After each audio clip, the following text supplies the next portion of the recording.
I'm Jordan Raynor, and this is the Word Before Work.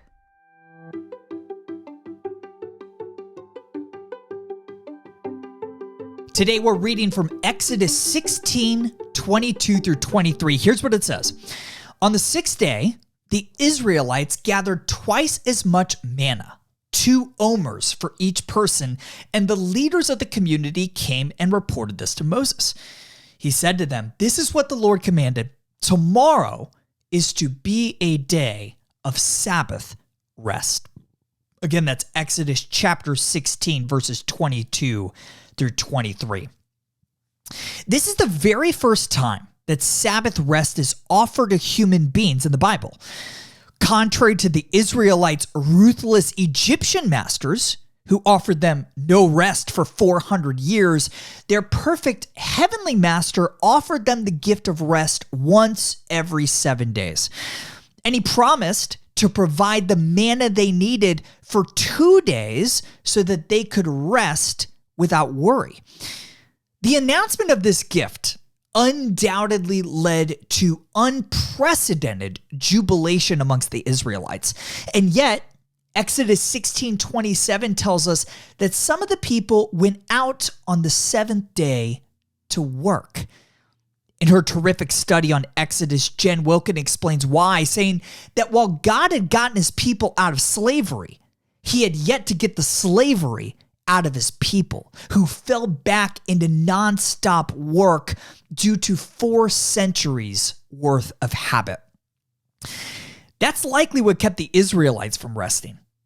But today, I want you to consider what might be keeping you from enjoying the gift of Sabbath rest. Chances are, it's one of these 3 lies. Here's lie number 1, this lie that Sabbath is somehow irrelevant under the new covenant. Now, it is true that Sabbath is the only one of the 10 commandments not repeated in the New Testament. Let's get that crystal clear.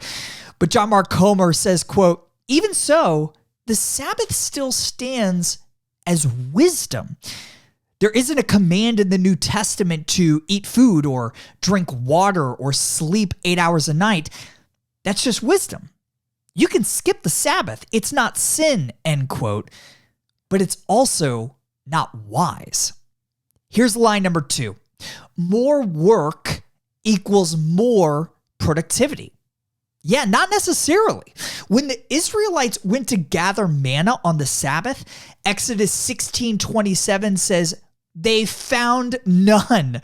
Similarly, Dr. John Pensaval of Stanford has found that, quote, "Our productive output falls sharply after a 50-hour work week and falls off a cliff after 55 hours, end quote.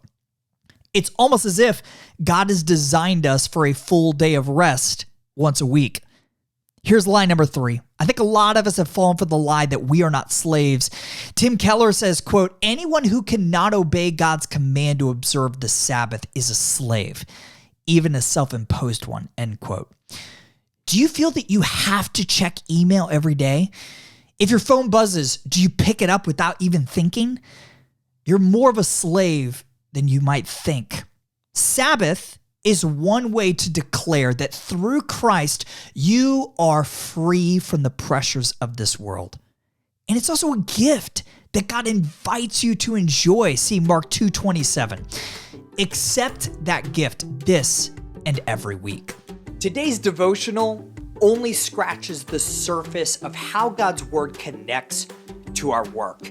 If you want to go deeper, sign up for my free 20-day devotional called The Word Before Work Foundations at twbwfoundations.com. These email devotionals are designed to help you gain a rich understanding of the biblical narrative of work, how exactly your work matters for eternity, and what those truths mean for how we ought to work today. Sign up right now, again, totally free at twbwfoundations.com.